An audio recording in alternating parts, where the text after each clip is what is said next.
Hola, yo soy Carla. Bienvenidas y bienvenidos a un nuevo episodio de Estación Global. Hoy, como siempre, están conmigo Viri y Alfredo. Hola Carla, qué gusto estar contigo. Hola, qué emoción que estemos aquí un nuevo capítulo. Como las cosas siguen cambiando, hablaremos una vez más de Afganistán, pero también hablaremos de la interrupción legal del embarazo en Texas y en México y del golpe de estado en Guinea. Quédense con nosotras. Once Digital presenta Estación Global. Explicamos los acontecimientos internacionales más importantes de la actualidad. Pues esta vez no será Carla quien nos actualice en Afganistán, esta vez decidí yo tomar la batuta en este tema. Y pues básicamente quiero contarles de dos cosas que sucedieron el 7 de septiembre. Es nuestro aniversario. Eso no fue practicado. Lo hiciste muy bien. Pero sí, empecemos por la más preocupante, que fueron estas protestas de cientos de mujeres en Kabul que demandaban el respeto a sus derechos y fueron detenidas por la fuerza, por los talibanes, y fue la segunda vez que pasó dentro de la misma semana. Esto nos habla de que siguen habiendo violaciones a derechos humanos a lo largo de todo el país y que pues es una situación muy preocupante. Además vi que ha evolucionado mucho la situación de las mujeres en Afganistán, porque también hoy, 7 de septiembre, se impuso como esta nueva regla en las universidades en las que separaban a las mujeres y a los hombres en las aulas, literal por una cortina. Entonces es como este inicio de las nuevas reglas que se van a imponer por la Sharia de pues, limitaciones a los derechos de las mujeres. Y Pero es algo pensemos que se había dicho en un inicio que ya no iban a poder ir a la escuela ni siquiera. Entonces, bueno, a ver, Sí, es un punto intermedio. Exacto, no estoy diciendo que esté bien ni mucho menos, porque también en las reglas decía que tienen que estar cubiertas de la cabeza hasta los pies y todo esto, pero bueno, pues por lo menos es un medio pasito hacia adelante. Exacto. Sí, creo que hay que reconocerlas muchísimo porque pues qué miedo, la verdad. Y hemos visto protestas bastante grandes y significativas por parte de las mujeres que no quieren ceder los derechos que han ganado a lo largo de los últimos 20 años. Pero bueno, por el otro lado, también el 7 de septiembre se llevó a cabo una conferencia de prensa con los voceros de los talibanes, en donde se informó de este nuevo gobierno provisional, en el cual anunciaron todos estos como... Nombramientos, ¿no? Nombraron a sus nuevos ministros. Exacto, esa es la palabra, donde nombraron a los nuevos ministros y pues en sí a la gente que va a liderar al país.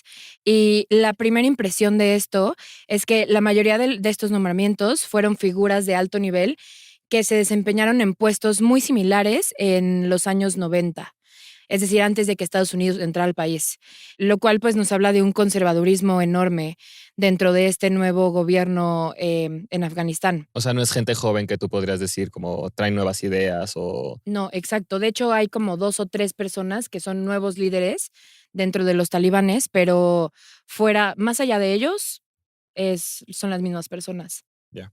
Y por otro lado, quería como enfocarme un poco más hacia Estados Unidos y hablar sobre que Estados Unidos retiró la ayuda financiera a Afganistán y pues entender que este país, el 50% del dinero que tiene es por ayuda de otros países. Es decir, si si los países ya no dan Recursos. estos recursos a Afganistán, pues el país prontamente se verá en una crisis por eso. Claro, o sea, los talibanes no solo se enfrentarán a esta nueva crisis política intentando restaurar el país, bueno, restaurar, y hago comillas, el país, sino también una fuerte crisis económica, ¿no? Claro, porque pues sí, ahorita todo está en crisis y pues no están recibiendo nada de ayuda y tampoco de reconocimiento internacional, que como habíamos hablado antes, lo están condicionando a que haya pues estabilidad en la región. Estados Unidos específicamente, Jen Psaki, secretaria de prensa de Estados Unidos, dijo que no hay prisa por el reconocimiento, depende en sí de lo que vayan a hacer los talibanes, y habló sobre la apertura de las fronteras para personas que no quieran quedarse dentro de ese nuevo régimen, de que estén dispuestos a recibir asistencia humanitaria para las personas y de cómo se trate a las mujeres y a las niñas dentro del país. Y por ese lado, pues Estados Unidos, de hecho, se ve que tiene un poco de más poder de negociación que lo que tenía cuando estaba dentro del país, porque pues cuando estaba dentro del país se sabía que eventualmente iban a salir, o sea, se hablaba de esta salida que iba a ocurrir sí o sí. Y por otro lado, ahorita que ya no, que ya no tiene pues fuerzas armadas dentro del país. Lo que Estados Unidos tiene como intereses es que no se convierta en una base terrorista y que se cuiden o que se pongan como prioridad los derechos humanos. Y pues sí, hablando de eso, Justo me parece muy interesante que pongas esto sobre la mesa porque el 11 de septiembre se van a cumplir 20 años de los ataques terroristas de Al Qaeda a Estados Unidos, que es justo lo que origina todo este problema. Y pues, ¿qué sabemos de eso? ¿O cuáles han sido las justamente reacciones? iba a retomar ese tema y para darles un poco de contexto, se anunció que, bueno, el pasado viernes 3 de septiembre, Biden ordenó al Departamento de Justicia que revisara los documentos de investigación del FBI que se refieren a lo sucedido el pasado 11 de septiembre del 2001, con el fin de desclasificarlos y que sean públicos para cualquier persona que los quiera consultar. Esto incluyendo lo relacionado a la participación de Arabia Saudita, que según yo tienes algo que contarnos. Sí, de hecho fue muy interesante porque con la desclasificación de esas investigaciones con respecto al ataque terrorista, varios grupos, tanto de sociedad civil como de empresas que tienen demandas pendientes en cortes de Estados Unidos, van a poder tener más información sobre la participación de Arabia Saudita en los ataques. Se argumenta que Arabia Saudita y más bien como altos funcionarios del gobierno de Saudí tuvieron que ver en la planeación de los ataques, y esto es algo que se está demandando por estos grupos que ya les comento. Entonces esto va a ayudar a las investigaciones y que tal vez se pueda llegar como a una resolución al respecto 20 años después. 20 años después. Sí, de hecho, Biden lo hace con ese fin. Dijo que pues sí, su objetivo es asegurar la transparencia en torno a esta conmemoración de 20 años. Y sobre la conmemoración en sí, pues es el cuarto presidente que va a liderar al país en una conmemoración de este evento, pero es el primero, claramente, después de que Estados Unidos ya no esté dentro del territorio de Al Qaeda, bueno, que antes era de Al Qaeda.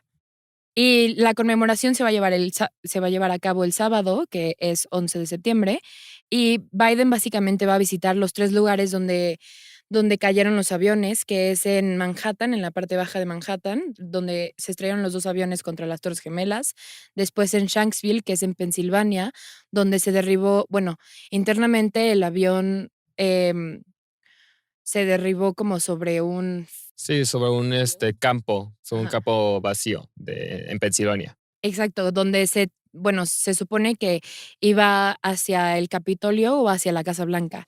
Y por último, en tercer lugar es el Pentágono. Bueno, yo me voy a quedar en Estados Unidos, pero me voy a ir específicamente al estado de Texas. Para que entendamos un poquito este tema, me voy a regresar muchísimo en la historia.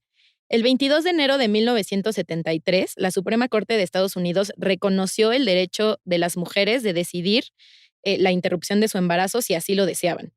Esto siempre y cuando el embarazo estuviera dentro de las primeras 24 semanas, más o menos. Hay algunos estados que otorgan menos y algunas que otorgan un poco más, pero 24. Es como el promedio. Exacto. Esto a nivel federal, en todos los estados era lo mismo, y así fue por 48 años hasta el miércoles 1 de septiembre de 2021. Este día, Texas pasó una ley que prohíbe a los proveedores de interrupción del embarazo a llevarlas a cabo después de que se detecte actividad cardíaca del feto. Esto pasa alrededor de la semana 6, que es durísimo porque hay muchísimas mujeres o personas gestantes que no se dan cuenta de que están embarazadas antes Hasta después de las 6 semanas. después de las 6 semanas, porque pensemos que después de 6 semanas, pues habrás perdido un periodo o algo así. Ajá, aparte leí que ni siquiera es que tenga corazón en ese momento el feto, sino que nada más transmite como por vía electromagnética, una cosa así, una frecuencia. Sí, literal es que emita una pequeña tut, Sí, tut, literal. y ya esto es alrededor de la semana 6. Es fuertísimo también porque no hace excepciones a violaciones, ni a casos de incesto, ni a nada. O sea, los únicos casos en los que esto se podría alterar es si corre riesgo la vida de la madre, y esto tiene que ser algo que el doctor diga, si no aborta, se muere. Esto es distinto a otras leyes también porque son las ciudadanas y los ciudadanos quienes tienen que demandar si saben que alguien llevó a cabo un aborto, y a estos demandantes se les paga $10,000. ¿Qué? Sí, es una locura. O es una sea, locura. o sea, si yo te acuso de que abortaste o bueno, que abortaste, me van a pagar $10,000. No, bueno, no tal cual así. O sea, los demandas por esa cantidad, pero no es como que te entregan a ti No, sí, directamente esa sí. cantidad. No, sí. Pero no me demandas a mí, demandas a la Sí, como a clínica o la facility. asociación o a... Ajá. Pues según yo puede ser cualquier persona que tenga que ver con que se lleve a cabo el aborto. O sea, Es puede que en ser, realidad la ley va en contra de los proveedores de interrupción, no a quien se realice la interrupción. ¿Me no, explico? ajá, pero cualquier persona que ayude a que se lleve a cabo esto. Sí, O claro. sea, una persona que te llevó a la Sí, un clínica. acompañante, Exacto. exactamente. Bueno, a esta ley se le llamó la Ley de Latidos del Corazón, así lo llamaron en Texas. La Suprema Corte se negó a pronunciarse sobre una petición de emergencia para bloquear este proyecto de ley que metieron los proveedores de la interrupción del embarazo.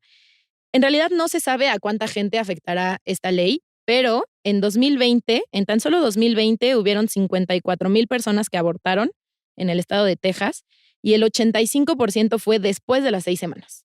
De hecho, ese mismo día, cuando pasó la ley, 55 mujeres intentaron abortar en un hospital cualquiera cerca de Dallas-Fort Worth y 50 fueron rechazadas. Sí, es fuertísimo y también lo duro es que esta no es la primera vez que algún estado intenta meter una ley así, pero al menos 12 estados lo han intentado antes, pero sí habían sido pues bloqueadas. Por Y la Suprema Corte. exacto. Sí. Y esta es la primera vez que la Suprema Corte se niega a pronunciarse y pasa. A raíz de esto, alrededor de 7 estados han abogado por llevar a cabo como este fortalecimiento de sus leyes en contra de que las mujeres puedan abortar. De hecho, la gobernadora de Dakota del Sur, Kristi Noem, dijo que hay que revisar la ley de Texas para poder compararla con la de su estado y poder mejorar la de su estado. Sí, también vi una declaración muy parecida de la gobernadora de Oklahoma, que es el estado que está arribita de Texas. Y sobre esto, Joe Biden dijo que esta nueva ley violaba flagrantemente el derecho constitucional de las mujeres y de las personas gestantes. Y según lo que yo entendí, estaba súper en contra de cómo estaba la ley porque creaba como esta secta de vigilantes Claro. dentro de la misma sociedad. Hizo esta comparación, bueno, no sé si fue Joe Biden, pero leí esta comparación sobre que un estado muy demócrata hiciera ilegal la obtención de armas y que las personas en sí fueran las que checaran si alguien tiene un arma o no y ganaran dinero al respecto. Sí, me parece fuertísimo y me parece darles una responsabilidad que no debería de Claro. De tener. recaer en el Exacto. ciudadano, claro. Bueno, y ahora me voy a pasar a buenas noticias respecto a este tema, pero en México. Me encanta esta sección de política comparada. El lunes y martes 6 y 7 de septiembre, la Suprema Corte de Justicia de la Nación discutió si era constitucional que el Código Penal de específicamente el estado de Coahuila sancionara con pena de prisión a las mujeres y personas gestantes que decidan voluntariamente interrumpir su embarazo. Esto empezó porque el ministro Aguilar argumentó que esta práctica atenta en contra de los derechos de la igualdad de género y de la salud de las mujeres. Lo que él argumenta es que el aborto debe ser siempre legal y siempre seguro. Para que esto pasara, se necesitaba que 8 de las 11 ministras votaran a favor del proyecto y el 7 de septiembre fue por voto unánime. Es decir, 11 ministras y ministros votaron a favor del proyecto. Me encanta me encanta que el 7 de septiembre va a ser el aniversario del aborto legal en México. Me Justo encanta a ese eso voy. comentario. No estamos haciendo, o sea, no se hizo que el aborto fuera legal en México. Justamente a lo que voy es que sí, solo es la despenalización, ¿no? O sea, no te pueden castigar por abortar con cárcel. primero obliga a que el estado de Coahuila elimine el artículo 196 de su Código Penal, que es donde se consideraba la interrupción del embarazo como un delito, sino que también justamente marca este precedente de que cualquier tribunal, ya sea dentro de este estado o fuera de este estado, que criminalice la interrupción del embarazo, pues esté violando la Constitución, esté yendo en contra de la Constitución porque ya se marcó el criterio de que es inconstitucional. Claro, es un precedente que se tiene que seguir en todo el país. Exactamente. Entonces, solo para aclarar, esto no significa que se haya despenalizado el aborto en todos los estados, simplemente que ya no proceden juicios contra las mujeres por el delito de aborto. O sea, ya no puedes terminar en la cárcel por haber abortado. Ok, pues la verdad es que son súper buenas noticias y ojalá escuchemos más sobre esto, no solo en México, sino en otras partes del mundo y especialmente en Texas con esta noticia que nos acabas de dar. Bueno, moviéndonos a otros temas más alejados, les quiero contar sobre la situación en Guinea. El pasado domingo 5 de septiembre hubo un golpe de estado en este país. El presidente Alpha Conde, que tiene 83 años, fue detenido por miembros del ejército para interrumpir su mandato y que se creara un nuevo gobierno. El líder golpista Mamadi Doumbouya, quien fue el que lideró toda esta operación, dio una declaración el 7 de septiembre diciendo que la institución militar, o bueno, la junta que se estaba instalando, lo que buscaba era una transición democrática y que hubiera, como él dice, una nueva era para la gobernanza y el desarrollo económico en Guinea, pero no dio como más especificaciones de cuándo iban a pasar las nuevas elecciones, cuándo se iba a instalar un nuevo gobierno que ya no fuera militar. Entonces, se siguen teniendo muchísimas dudas sobre la situación política de Guinea. Sobre esto, el principal líder de la oposición guineana, Cellou Dalein Diallo, quien fue rival de Alpha Conde en las últimas elecciones de octubre del 2020, declaró que él y su partido estaban abiertos a participar en una transición política tras el golpe militar, pero que pues, no habían sido contactados todavía por la Junta y que les Pues preocupaba claro que van a estar dispuestos, ¿no? Ni modo que dijeran, ay, no, que se queden. Pues sí, o sea, pero o sea, lo importante aquí es que ha sido uno de los pocos pronunciamientos fuera como de la junta militar que se han dado por parte de Sí, partidos políticos y políticos. sociedad civil que se preocupan por esta situación, ¿no? Y algo muy importante para entender esta situación es que Alpha Conde estaba cumpliendo con su tercer mandato presidencial que logró gracias a que reformó la Constitución para permitir un tercer periodo continuo. Y esto el año pasado causó muchísimas revueltas y muchísimas protestas por parte de la población. Entonces, este domingo, cuando se llevó a cabo el golpe de Estado, la verdad es que la población en general celebró este acontecimiento, lo cual es bastante lógico, pero también preocupante al mismo tiempo. O sea, que una población celebre que las Fuerzas Armadas de su país tomen el Tumbaron el poder gobierno, es claro. algo pues, que habla mucho como de la democracia o de lo asentada que está la democracia en un lugar. Pero bueno, también han habido muchas reacciones internacionales. La principal ha sido obviamente de parte de países africanos que son vecinos de Guinea. En específico, los líderes de la Comunidad Económica de Estados Africanos Occidentales, la CEDEAO o ECOWAS, como la conocemos en inglés. Ellos se van a reunir el 8 de septiembre para discutir la situación de Guinea y han como previsto o amenazado de que si la situación no mejora, podrían como imponer sanciones económicas al país. Y la verdad es que esto les afectaría mucho porque son sus principales socios comerciales Ujú. y vecinos. Entonces, el comercio de Guinea es principalmente con estos países que son Benín, Burkina Faso, Cabo Verde, Costa de Marfil, Gambia, Ghana, Guinea-Bissau, Liberia, Mali, Nigeria, Senegal, Sierra Leona y Togo. Y ya como último dato, la verdad es que la situación en Guinea es bastante preocupante a nivel internacional, como siempre, por los recursos naturales.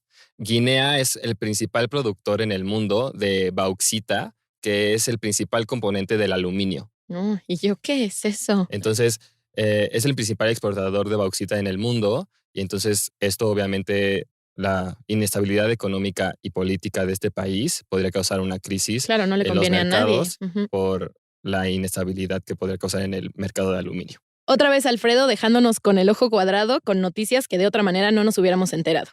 Ahora pasaremos a otras noticias relevantes que pasaron en la semana.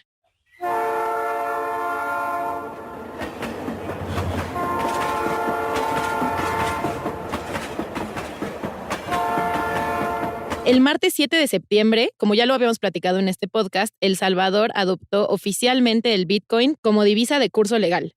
¿Esto qué quiere decir? Que ahora las empresas y los negocios ya tienen que aceptarla como método de pago y ya va a ser una moneda, sí, que se use de intercambio normalmente en el país. Para incentivar a que las y los ciudadanos sí la usen, el gobierno hizo una aplicación que cuando la gente la descarga tiene $30 en crédito en Bitcoins. Ay, padre. Sí, muchísimo, ¿no? Sí. Aunque no sé cuántos sean $30 en Bitcoin. Según yo es súper poquito. O sea, que nada. 0.00000.0. Bitcoin. O sea, pero no nada de importa, centavos. porque si algo Sí. cuesta $15, lo pagas con tu tarjeta de $30, Sí, a ¿sabes? ver, O sea, son $30. Sí. exacto. Sí, o sea, nada te va a costar un Bitcoin. Exacto, o sea, exacto.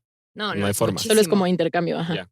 Bueno, mi noticia la verdad es bastante breve y solo es como dato informativo. El pasado 2 de septiembre, Ken Salazar estuvo en la ceremonia de toma de posesión como embajador de Estados Unidos en México ante la vicepresidenta Kamala Harris.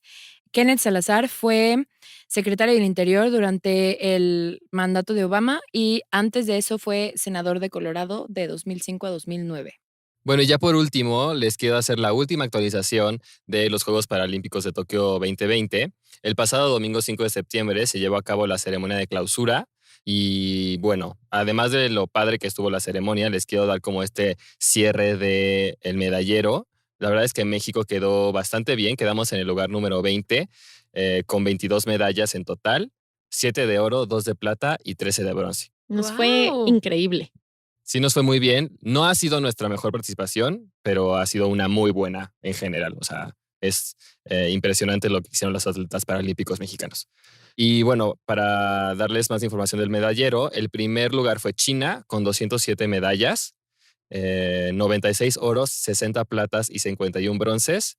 El ¿Qué? segundo, Es una ¡Qué locura. falta de respeto! sí, los chinos se aplicaron. Y la verdad es que es muy interesante porque justo en el documental que les recomendé la vez pasada de Rising Phoenix, explican cómo cuando fueron las Olimpiadas de Beijing, China tenía a sus paratletas en un rango bastante bajo y fue a partir de estos juegos que ellos como que empezaron a mejorar a su equipo de paratletas, viendo el éxito que estaba haciendo para la inclusión de estas personas en su país.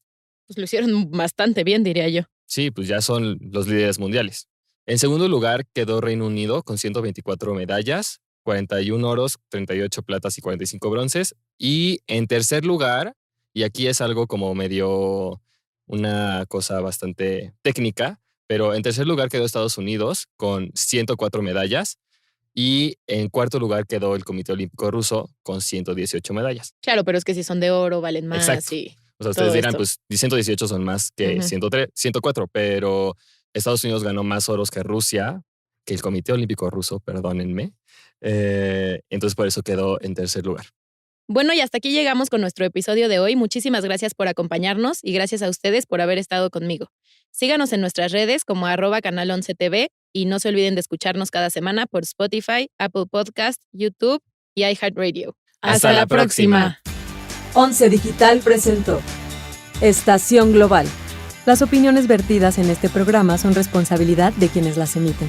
El 11 las ha incluido en apoyo a la libertad de expresión y el respeto a la pluralidad. Moderado por Carla Pausic, Alfredo Góngora y Viridiana Hernández. Coordinación de producción, Daniela Cuapio y Moisés Romero. Diseño sonoro y postproducción, Franco González. Con una investigación de Viridiana Hernández.